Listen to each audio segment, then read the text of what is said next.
My name is Maya Alleruzzo, and I'm a staff photographer with the Associated Press, based in the Middle East. And I had a daunting assignment to try to bring to life a series of documents that AP had obtained detailing the Islamic State's slave trade of Yazidi women and girls.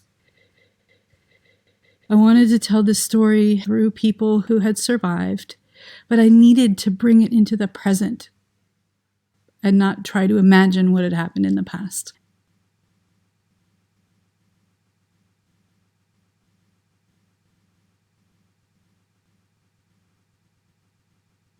And then I met Layla Talu, who was an amazing woman who endured incredible things.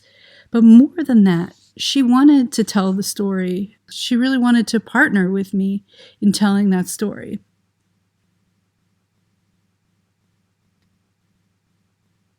So here is the last Islamic outfit that Layla had worn when she bought her freedom.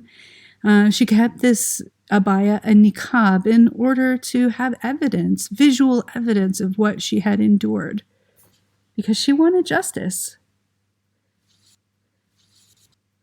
Layla's experience was really incredible to me because not only did she survive captivity with 8 different owners, but she managed to bring her children out alive. And while I know it was an incredibly traumatic experience, I believe she came out stronger. Some women tattooed themselves while they were in captivity. This woman used her own breast milk and charcoal to tattoo her son's names, as well as the date when her village was captured by Islamic State militants. And it was an act of defiance. She wanted the militants to see what they had taken from her. This is her husband's name on her hand.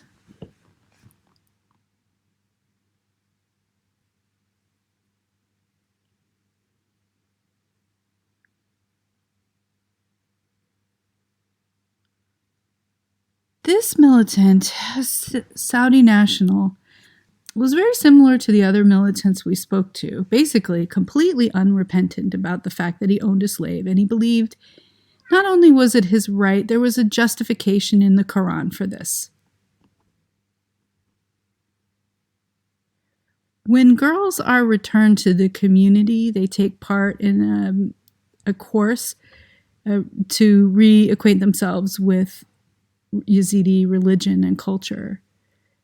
Maybe they'll sing songs, but they always wear traditional clothes. This woman was owned by Abu Bakr al-Baghdadi, the leader of the Islamic State group. This was during the waning days of the caliphate, and they were moving around a lot. She didn't know who he was at the time, even though he seemed to be important. But when she figured out later who he was, she was terrified. Layla took us to the Nineveh Palace Hotel in Mosul. This was like the biggest, fanciest hotel in town. This is where one of her captors brought her for some kind of fancy night out.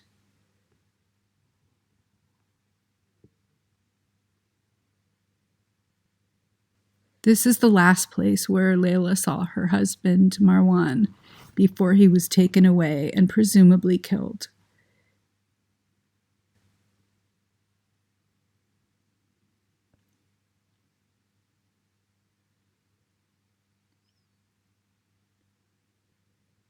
Layla's brother Khalid was also distraught. This was a big moment for all of us because as journalists who want to be respectful and take a step back, she wanted us there.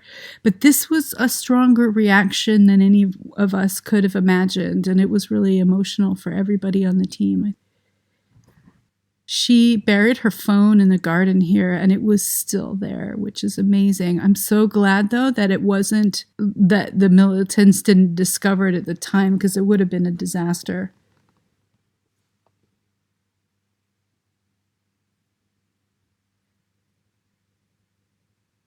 Here we are at the sinkhole where Layla believes her husband Marwan is buried. It's a mass grave. I don't know how many people are in there, but okay, so she doesn't know that he's in there, but she knows he's in there, if that makes any sense.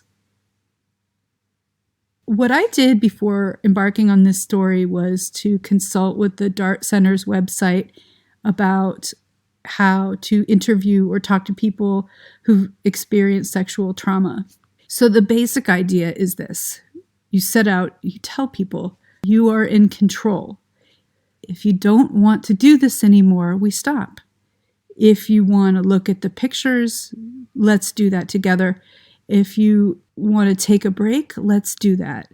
But always make sure people feel like they're in control of the situation. This is really important. This is how the story came out on the top of it.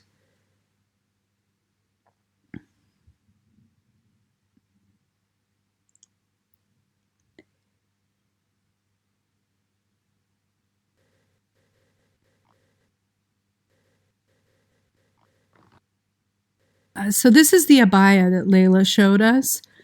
What blows my mind is that nobody else in this picture is affected by this outfit at all. And here's why. All these children and this woman, everybody has their own story of what happened with the Islamic State. Layla was such a fun partner to work on this story with. And I think it really gave her a sense of empowerment to visit all of these places on her own terms.